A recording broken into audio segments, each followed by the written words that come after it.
Thanks for coming on the podcast. It's been our first episode on the Tune In podcast, and we've got Troy here as well as our co-host. So, do you wanna tell people a bit about what you do, and then maybe how you met Troy and how this relationship came about? Well, sure. I've been in the industry for about 38 years, the music industry. I've worked for a performing rights organisation called PRS in the UK. I've worked for BMG Music Publishing, which is a publishing company, a commercial publishing company. I had my own royalty tracking company.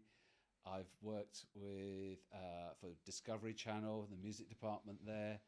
And like for the last kind of 8 years, I've been working with on a consultancy basis with labels and platforms and licensing platforms and composers. I manage 10 composers, and I also have a label called Jam and a publishing company called Jam. There's enough. So a lot going on. There's a lot going on. And how did you get into? Where did your love for music come from? Let's say, did you start making music yourself when you're younger, or how did that come about? I think it came from my sisters, actually. So I wasn't born in the UK. We came over to the UK from Africa when I was like about 5 or 6. And my sisters were older than me, and they used to listen to the music of the day, which was in the 70s, which was mostly kind of, Elvis Presley, David Soul, David Essex, Bay City Rollers. The bands that you guys have probably never heard of. Well, Elvis probably. I hope you have. I think it's probably just Elvis, really, because they used to play his records all the time, and it was the tone of his voice that kind of like got me to really listen closely to music. And then obviously it's kind of excited seeing him on TV and stuff, and yeah, kind of like that. And then when I was like 10 or 11, I met my best friend Stuart and David, but Stuart mostly, and we just loved the same bands. But when we listen to music, we actually listen to music, and my other friends just were like, how do you know all the words to all the songs? I'm like, well, when you listen to the songs, what are you listening to? Aren't you listening to what they're talking about? Yeah, but we kind of like to forget it. But Stuart and I was like, we basically absorbed everything to do with music and songs. Okay, so you were young at that stage, and I suppose what were the first steps you took to get into, like, what career did you want to pursue in the music industry, and how did you go about that? Did you go to college? Did you study something in particular? Yeah, I'm kind of a bad kind of example of that because I didn't. I basically, my brother was working for PRS, and he said, "Oh, there's a summer job," and I was 17. And I went to do a summer job at PRS, and I just stayed. I loved it. I loved going into the office, and I loved the fact that I was writing out song titles with like the Beatles or Elton John and whoever was around at the time, these famous people. And I was, the thing that I was doing when I was writing out their names and numbers and etc. was essentially the computer room would use that information to pay them. So I thought, oh, this is great. I'm actually paying Elton John some money. I wasn't, but that's in my head. That's what I was thinking. So I went to PRS, and gradually, by the time I was like 19, 20, I became a supervisor. I'm in charge of about 5 or 6 people. And then by the time I was 21, 22, maybe 23, every now and again, I'd run the department. There was 4 of us, and every quarter we would like swap over to run the department. And what department was that? That was the international department. So basically what we were doing, we were getting information about PRS members' music being played all over the world. Yep. And then that information used to come into our office, and we used to process that and then pay PRS composers. And how difficult is that process of tracking royalties and paying the correct amount to the different artists? It seems like quite a complex problem. Is that something you were working on for quite a bit of your career? Yeah, yeah, all of my career. Yeah.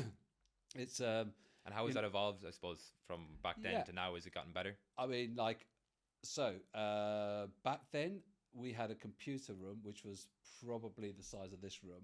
No, about 4 times the size of this room, if I recall. And that was to process the royalty. So all of that could fit in your laptop now. So basically, we had these things called punch cards, and they were like cards, bits of cards, right? And you used to write down all the details, as I said, with the name of the track and the composer and the shares and etc. They used to send all of those cards to the punch room, and there used to be people there who used to type in, and when they used to type in the name or whatever, the machine used to punch holes in the card, and those cards used to go into the computer, and I don't know what it did within the computer. And what year would that have been? That would have been late 80s. Okay. And what's it like now? Wow. What's it like now then?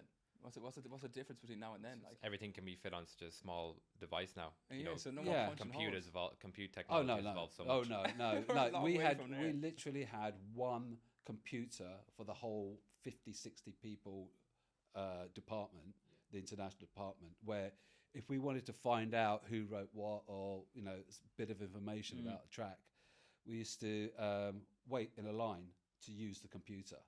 Wow. Wow. Now, when the computers came in and we had a computer on our desk, it was mind-blowing for us, if you could imagine.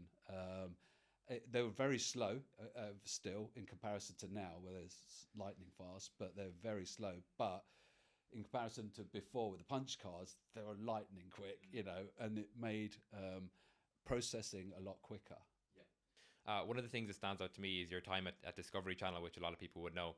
I think you were the head of Global Music Services, and you were building their music publishing division, if I'm not mistaken there. So what was that experience like, and like what impact did that have on your career? Like, what did you learn in that experience? Well, so when I was doing the royalty tracking company that I had, Gary Ford, who I used to work with at PRS, he used to work with ASCAP, which was the American equivalent. We used to converse quite a lot. And then he went over to Discovery Channel, and we were still kind of friends. And he said, I'm pretty sure we're missing royalties outside of the US. Can you come and help? So they were a client first, Discovery, of mine when I had the royalty tracking department company.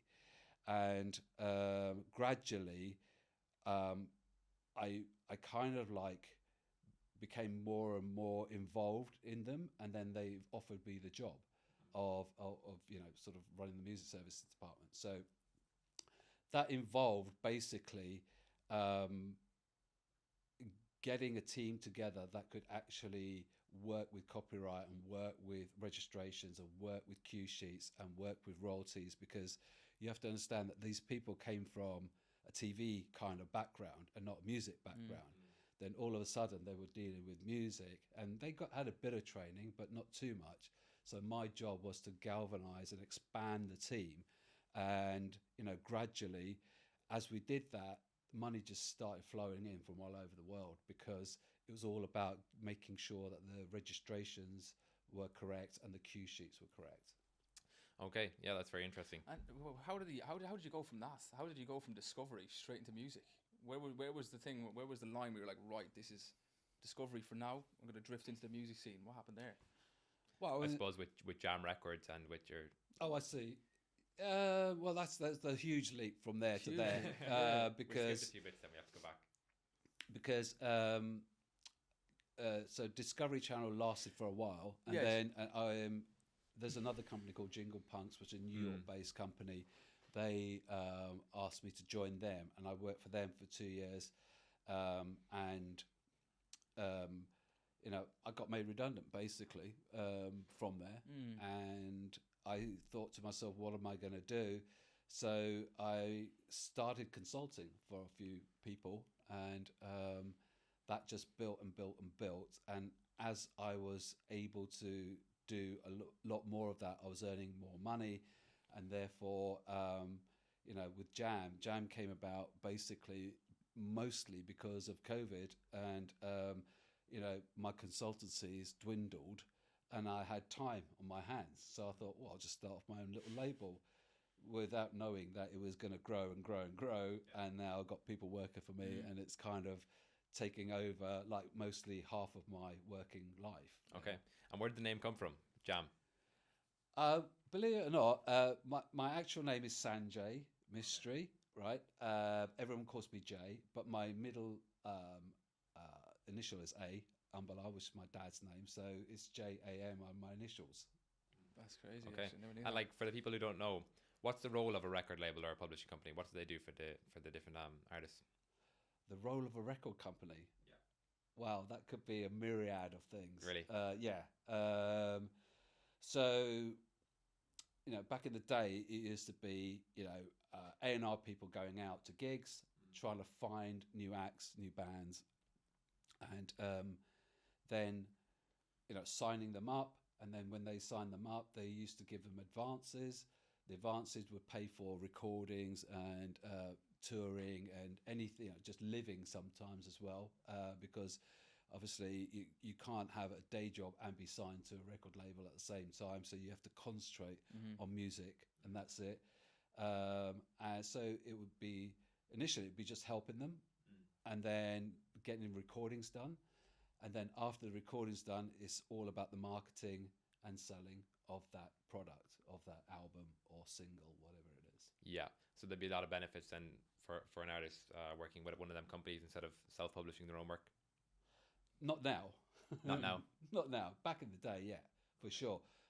Record labels were huge, and if you got signed to an EMI or Sony, it would be a huge deal, and they could help you a lot because the way that I look at the way that the industry has changed over the last, say, 20 years is, the advent of the digital age, reach has been more possible by less people, as in individuals, more than ever.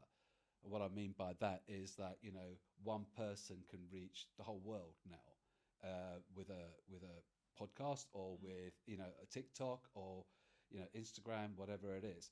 Whereas before you would have to go to a label, and they would have people in each countries, and they would either ship out the physical products to those countries to sell, or they would manufacture them in the individual territories, but and then market them in the individual territories. So therefore, the deals then were more in favour of the label, because they're spending huge amounts, in trying to promote you and get your product done. But now, you can record in your bedroom, and you could do a TikTok, and you could be an overnight sensation. I mean, it's not easy, but it can be done. Yeah. Is there any advice you have for producers who, let's say, they're on the road, they're not with a label, and they want to get their music heard by a wider audience, or they want to get it in front of the right people? Is there any advice you'd have on that? But individually, for individuals. Not really, because I'd love to think that I had the magic formula in my head, and I think a lot of people think like that. But from my experience, I think number one is talent. You've got to have the talent. Number two is that you have to have the right people around you. And number three is that it's the drive of the individual creating that music will determine how successful they become. Yeah, so that's one of the big character traits, just the drive and how passionate they are, or how much they want it, I suppose. Yeah, you can't do it at 90% or 99%. It has to be your passion, your life. Otherwise, lots of people can make a really decent living out of music at 50%. And when I say decent, I mean, being able to afford to live and stuff like that. Yeah. Right? Pay for bills. But, if you want to, you could just be a gigging performer. You could just do, wedding bands, all of those sort of areas. You can earn a living from that for sure.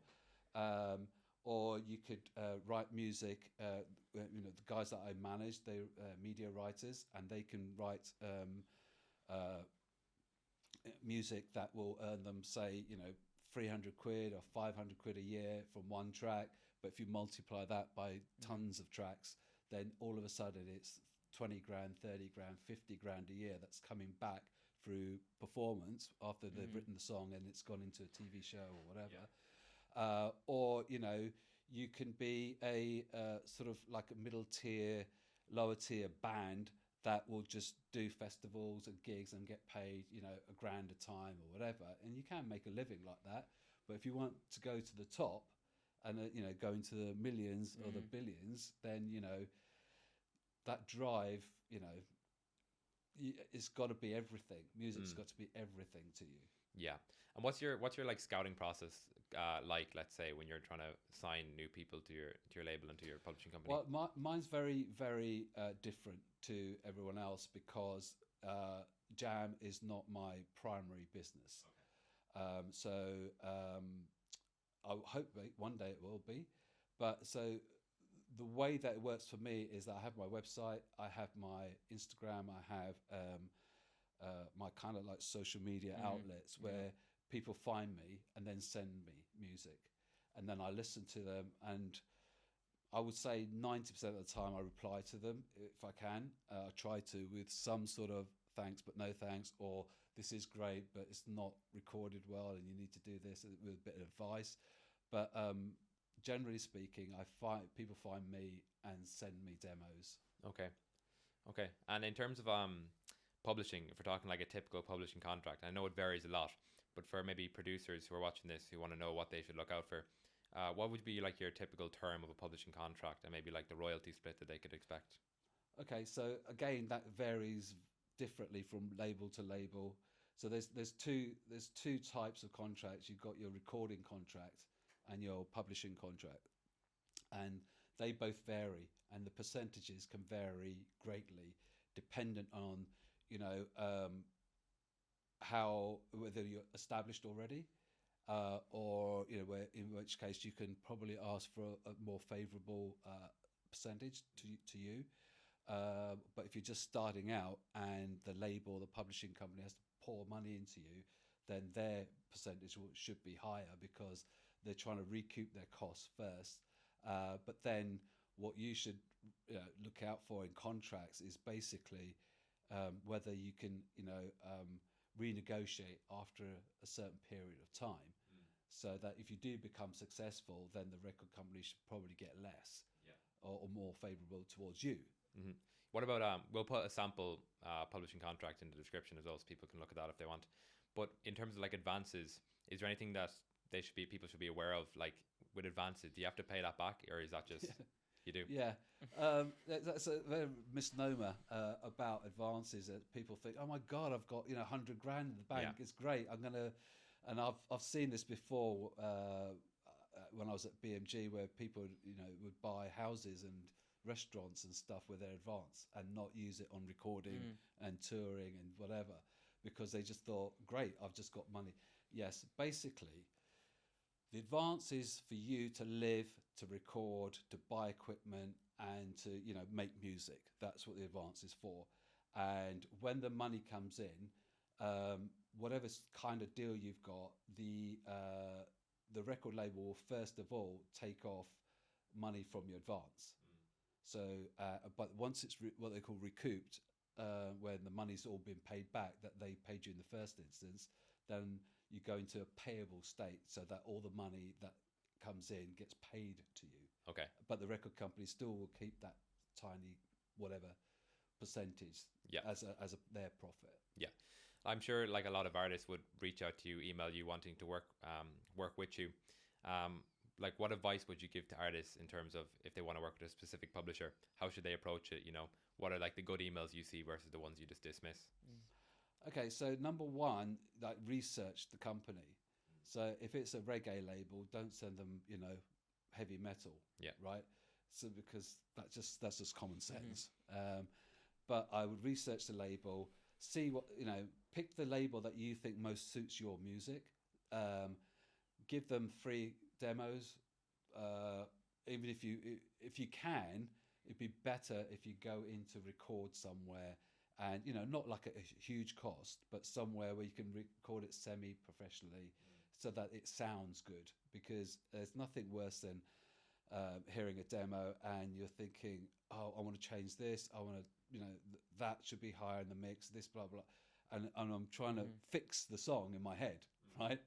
I don't want to do that, because I want it just to be more or less recorded, unless of course you don't have any money, and then but then when you send them, just say, look, that's kind of how it happened with me. Yeah, just exactly. Just send them my stuff. He'd look at How did that come about? That story with your relationship with Jay? Yeah, that was different.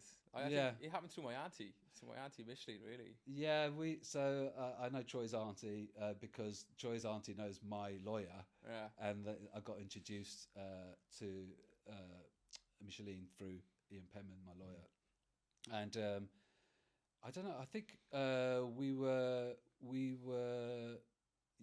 It was happening for months. We were trying to get a hold of each other for months, anyways. And I was in London, and my auntie happened to be in London at the same time. Exactly. So that day we had a meeting because she wanted to invest in music, and my lawyer was there, and there's a few other people. So we kind of had a professional kind of meet.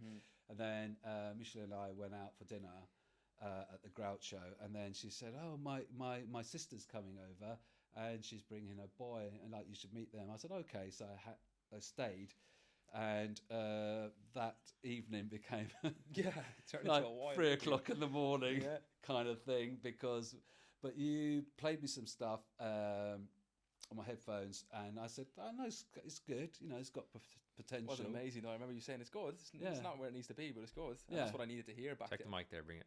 That's what I needed. Is that better? Yeah. Should be good. Yeah. Yeah, I remember playing it from it the first time, and he was kind of like, he was looking at it, he's like, it's good, but it's not where it needs to be, And for me, for the first time hearing that was good advice for me, because I'd never got that guidance, and hearing it from a guy that is where Jay is now, that was huge, and it actually taught me an awful lot. I remember listening to everything he said after that. Yeah, because I'm not a producer. I don't write songs, and I can sing, but not that very well. But I do know about when I listen to something, how it should sound. And basically, I sent Troy a load of YouTube clips. Do you remember of some old school sounds that I liked? And I said, particularly this sound or this bass or whatever. I said, that's kind of where this needs to be. And you said, then you sent me the tracks back, and I said, that's it. Yeah, that's the I went sound. over it and over and over to trying to get a spot on for him.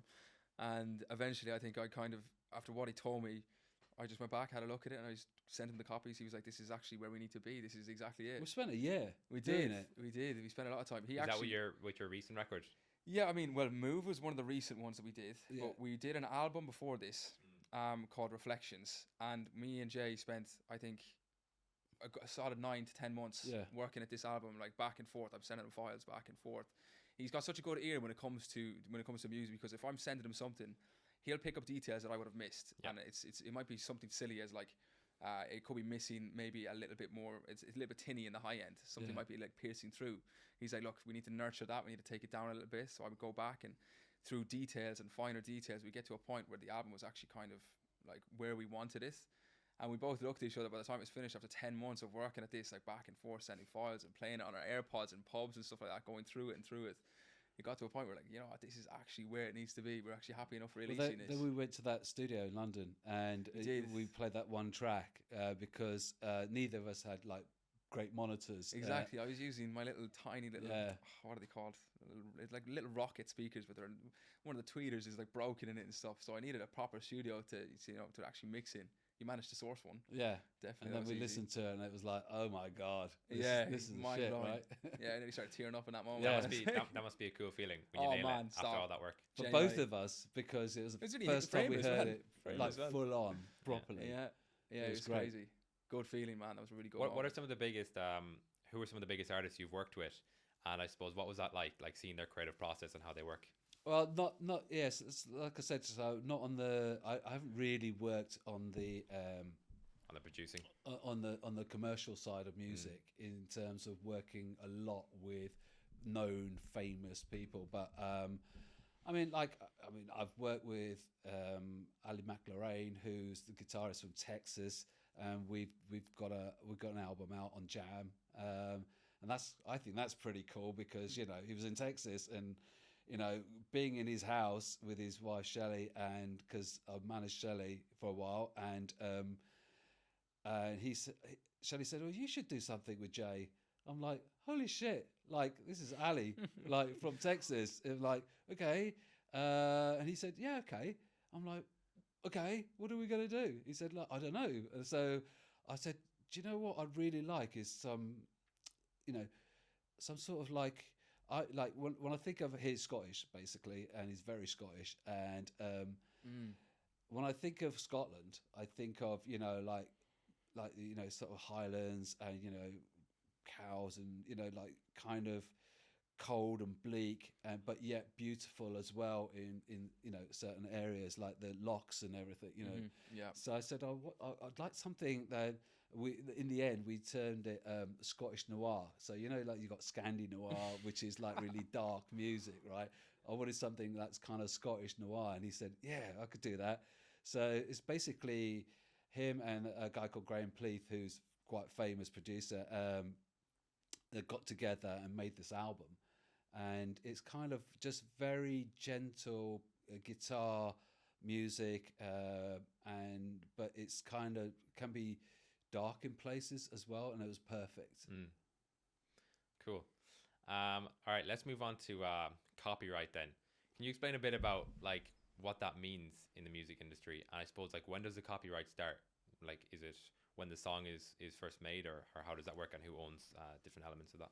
Yeah, well, it's getting serious now, Troy. Yeah, it's a business. Right? Yeah, it's the one cent. Start providing making some those value. I would take some notes myself. Yeah, carry on. Milking it. Yeah. Okay, yeah. I mean, like, yeah, copyright. It actually means what it says, right? Yeah. So it's the right to copy. So if you make something, whatever it is, and you want somebody to manufacture that or reproduce it and sell it, then you give them the right to copy it. Mm-hmm. So that's where kind of like the whole thing started out. But it from when it starts, from the minute you start writing something, you own it. Yeah. And the minute you sign to a label or a publishing company, what you're doing, you're assigning your rights. So you own them in the first instance.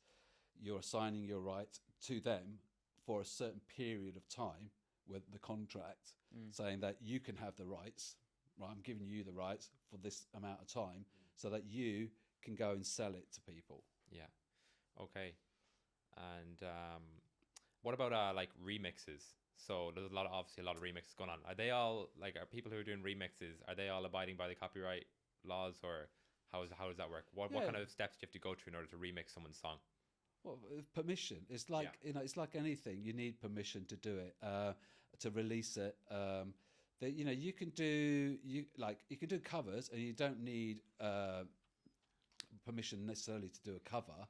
But if you're going to record it and sell it, then you have to get the publishers' permission, not the label, it's the publishers. And the reason why it's different is because when you record something, when you do it yourself, you own the recording of that particular recording. Okay, so you're the record label.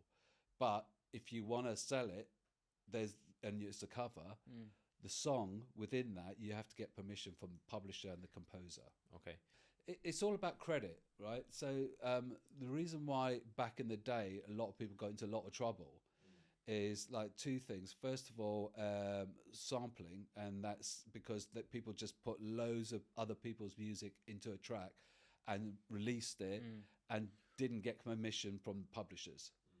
Okay, so that's one thing. And then there's plagiarism, which is using a bit of somebody else's song in your song, but not letting anybody know about it, maybe a little riff or something. There's been a lot of that. Is there hip hop producers doing stuff like that as well? I know a lot of hip hop producers use samples mainly. Like, that's what they use. Are they going the right way? Well, originally, yeah, most of those remixes were done by kind of like the urban music scene, but it could be anyone. Yeah. Yeah, I was just like, I imagine it's really tempting to just use the sample without letting anyone know.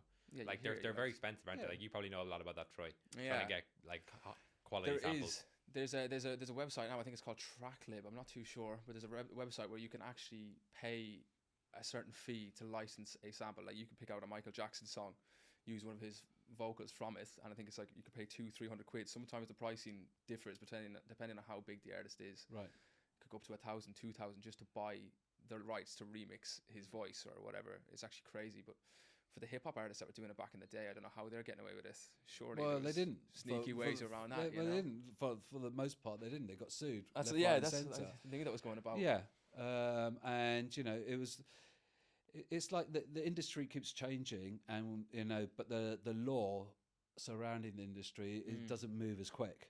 So for you know, like, you know, Napster and lots of things where people were just selling music without getting permission to do it back in the day, you know, because there was no law against, you know, uploading your music into a platform for other people to listen to and paying, you know, 10 quid a month, right? There wasn't a law against it.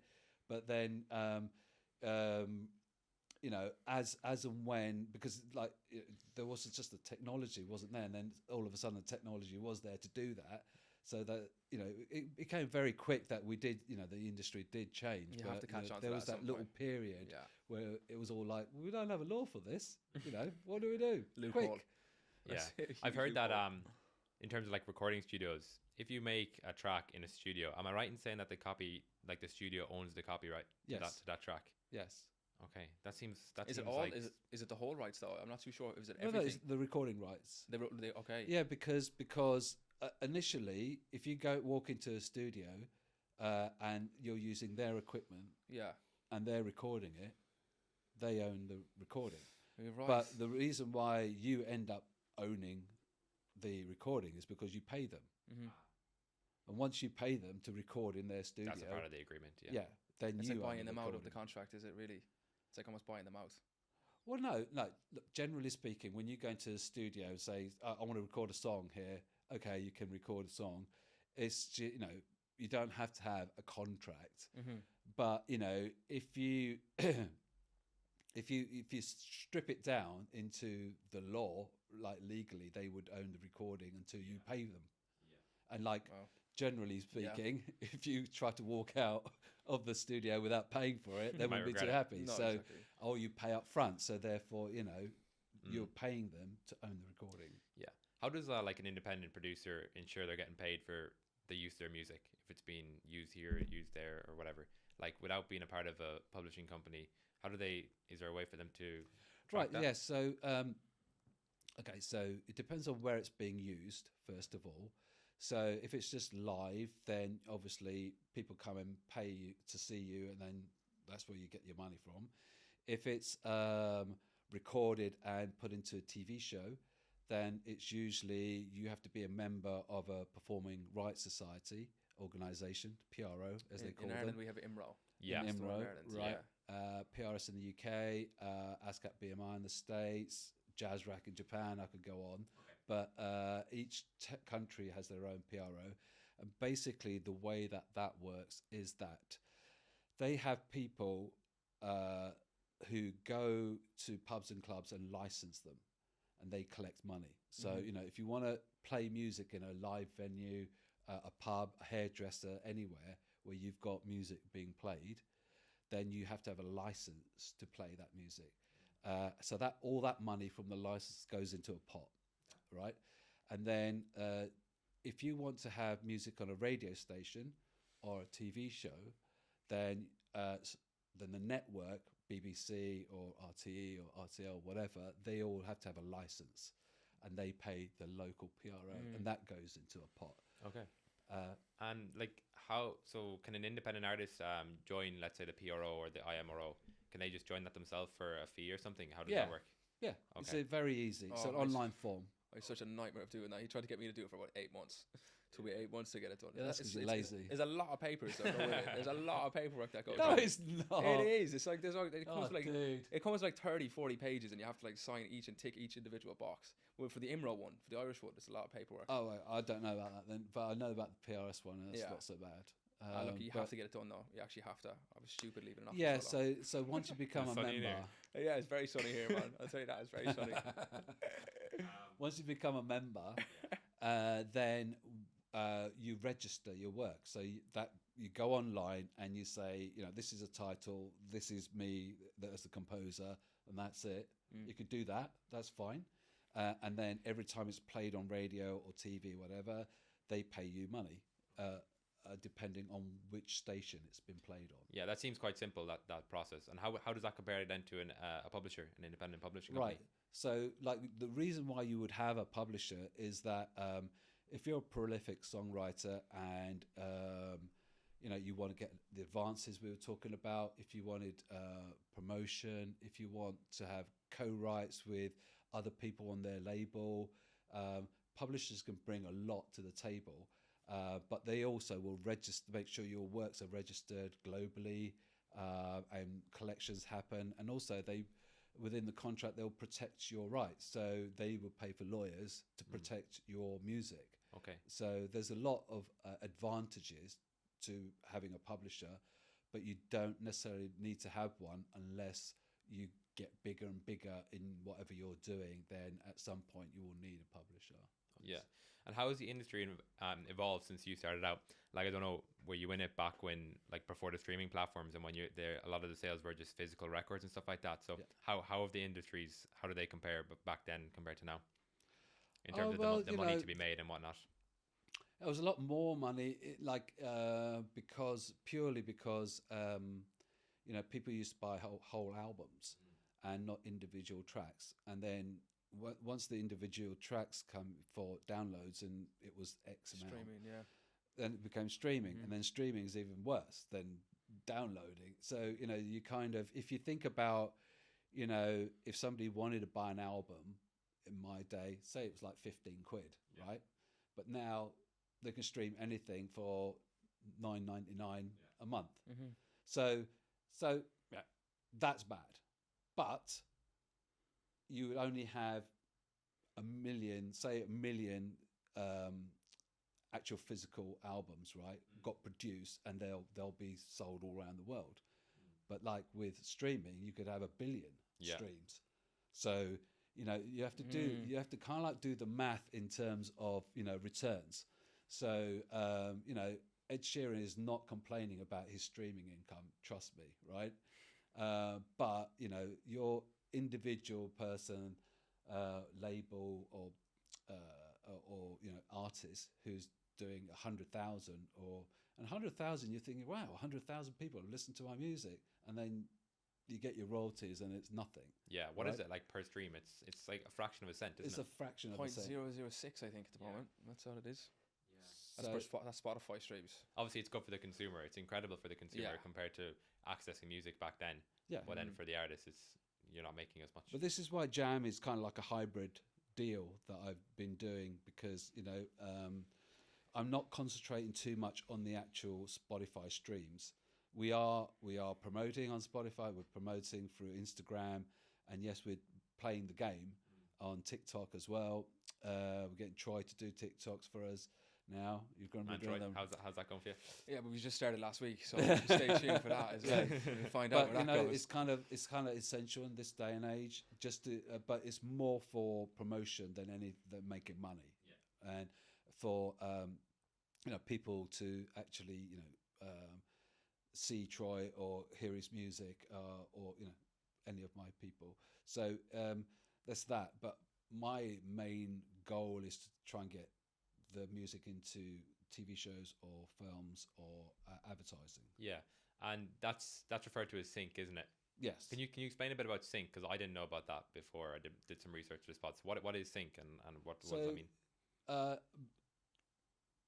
Like on a base level, it is literally syncing the music to a moving picture, whether it be in advertising or TV or film, right? That's the base level. That's what it is. And then the way that we use the word sync is, did you get that track synced? Is basically, did somebody pay you to have your piece of music into that TV show or whatever? Now that can be done in like several different ways. You could be doing it individually, individual licensing. So, you know, if we got one of Troy's tracks and we put it into a TV show because they wanted to use it, that could be done several ways. We could, if I was not, this is kind of complicated. I don't know how complicated you want me to get. Yeah, go ahead, whatever you want. Far away, I think. Far away. Yeah. Go dive in. Yeah. All right. Okay. So, in the UK, I'll talk about the UK, but it's more or less the same everywhere in the world. You've got performing rights and mechanical rights, and you know, performing is basically every time something's played on, you know, even like lives on concerts and stuff like that. Anytime the music's actually played, you get performing income. And then on mechanical side, it's every time something's sold or reproduced, and you get paid to do for that. Okay, so that's the two kind of things. In the licensing arena, where you can either do what they call blanket deals, and a blanket deal is where, you know, the PRS, which is the PRO, would go to BBC or ITV or whoever, any of the channels, saying, okay, you're playing, you know, music on your TV show or TV channel or network or radio. You need to pay us, and they gave you, say, I don't know, £100,000, right?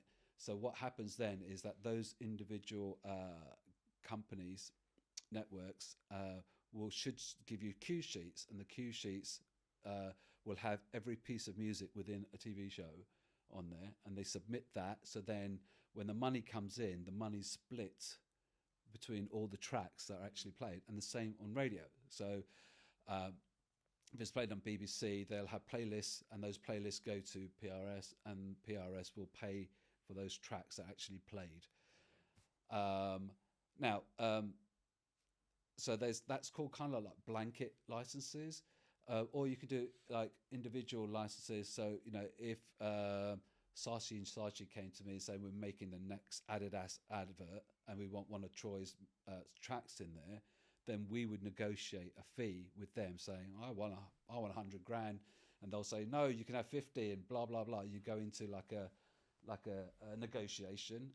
There are kind of, you know, sort of industry rates, but at the end of the day, it all depends on how badly they want Troy's track as to, you know, how much they will pay. And so then it's an individual license deal. Yeah, okay. And Troy's recently signed with Jam, and I'm sure there's a lot of artists at the same stage in their career as yourself, Troy. So like, what advice have you given Troy so far, or what kind of direction have you told him to go in? Maybe it'll help out some other artists as well. Well, Troy's a classic example of like giving 100%, right? Because he's had a day job, and that day job has got in the way. It's fair to say.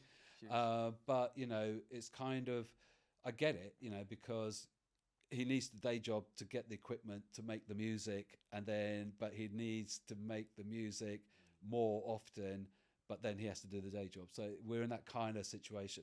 But you know, this is why it took a long time for us to get the album done, because, you know, he had a day job. But what was the question again?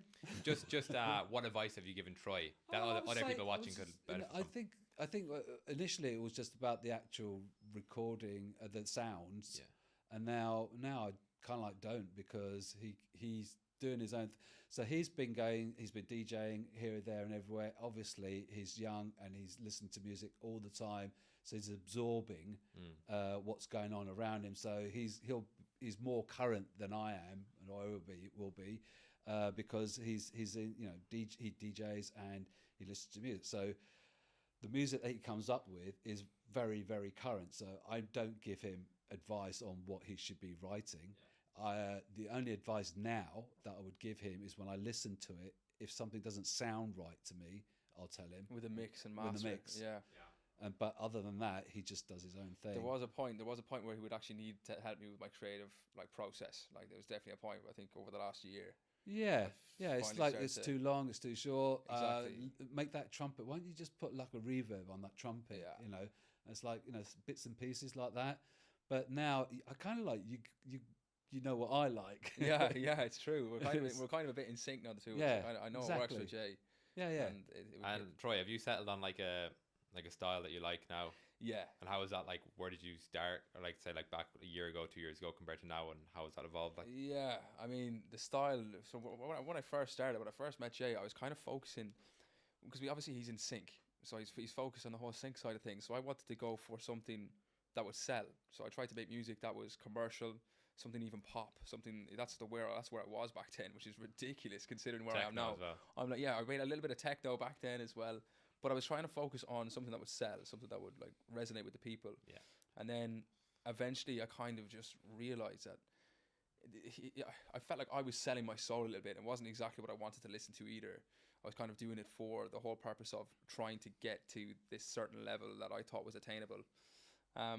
Eventually then me and Jay kind of, after working together, we started realizing that this isn't really the direction for me. We started going further, kind of underground almost. It just kept on going lower and lower and lower.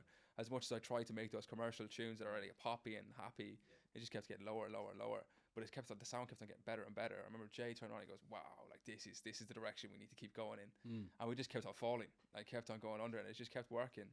And I think now we're at a really good place because it's like, it's a bit, my market is a bit more niche and we're okay with that.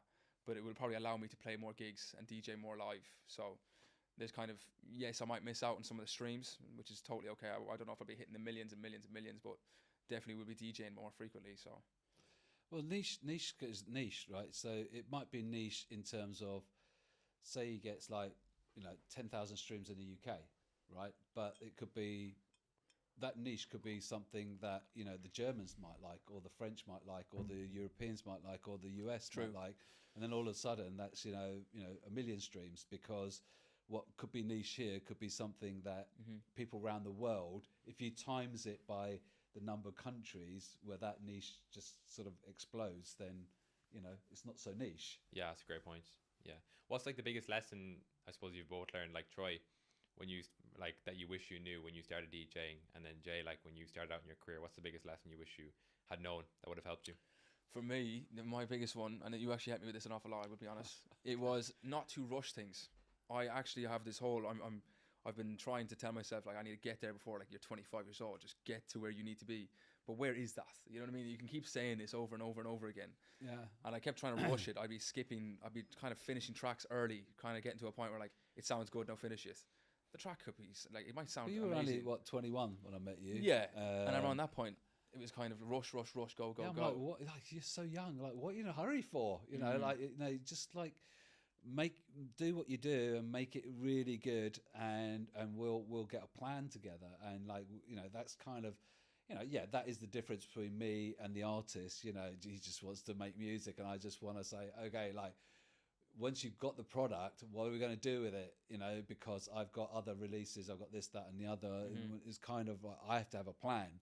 Right, but you do have a release schedule as well. You're like, yeah, I can't really fit you in for 3 months. I can't just so slot it in. Slow it down, fella. Yeah, but with Move, the current single is kind of Stream Move out now. Yeah, Stream Moves out now. Yeah, get that out there. Yeah, it's actually it's doing really well for what it is. I mean, it's the first release for us in about a year. Yeah, has it been a year since Reflections? Yeah, so it's our first single release, and it actually has done extremely well considering we kind of caught the marketing maybe just a week before the release, and we've kind of kept the marketing going kind of now. It might have stopped now, has it? I don't even know. No, the market is still going, but it's kind of it came at the right time, because I was kind of like in between singles, and then I've just got this thing, and it's really good. I'm like, okay, and then I got my daughter Olivia to quickly mock up the artwork. She's a graphic designer as well, so she helped out with the artwork. Oh, I was wondering. That was really cool. It was like, nice. Who did that? Yeah, that was so cool. That was my daughter. That was all her. She's crazy. She's very creative. But then you did that thing where, like, with the artwork, he cut out some of the figures, and then it was kind of I managed the AI thing. That was it. I managed to go onto this AI website, and I managed to it took me about an hour to kind of crop out one of the people that are on the album artwork. Have him run across. Yeah. And I had him moving from back to back, so an AI basically did that for me. There's so many ways that you can actually use that to help out. Yeah. And that helped out with the artwork a little bit. It was good for a marketing campaign. Yeah. I think that's probably what probably caught a lot of people's attention as well. Well, it did, yeah, because we obviously, when you upload to Spotify, you have to have some sort of blurb. Don't ask me, because Sebastian, who works for me, is fucking saint. Tell us about Sebastian. Actually. Yeah, he's really cool. He deals with that, and you know, from what I gather, this piece of information that you put with the release is the thing that the playlisters will you know, sort of hang on to. Is it the canvas? Is what you're talking about, the videos?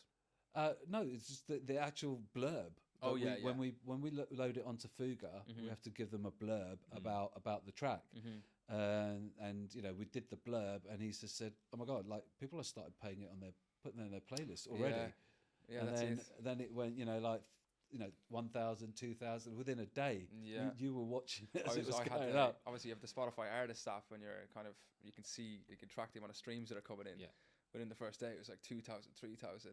And basically, the key to Spotify really is playlists. Like you won't get streams without being a playlist. That makes sense. It's an impossibility. I never really thought about it like that, but that does make sense. The Spotify have the generated playlist. Like you have to, like, for the dance side of things, they have like Dance Rising, Shuffle Syndrome. There's a lot of other ones like that. Friday Feeling is a massive one. So we aim the release to be released on a Friday. So we've had that planned out. I think we definitely got it to Friday Feeling. Yeah. We if you plan it about 3 weeks in advance, it gives the editors of Spotify a chance to like look over and see the streams and stuff like that, and to see if it's worth being put in this playlist. It ended up going into that Friday Feeling. Then it got put in Dance Rising, which is good because that's got 6 million followers. Like that's when you start getting the streams and people can start saving it. And then it got put in about 9 other playlists, kind of Spotify ones, and then people had made their individual ones as well. And yeah, it's still going. It's still going, and we playlists for everything. You'll spill the drink. Yeah. I'd like to sit in the corner, but I can't. I'm just perched here now. Why? Because the camera? I'd love to just perch in here like that and lay back like that proper, not give a fuck. Do you know what I mean? If you want, I can... It's more relaxing for me.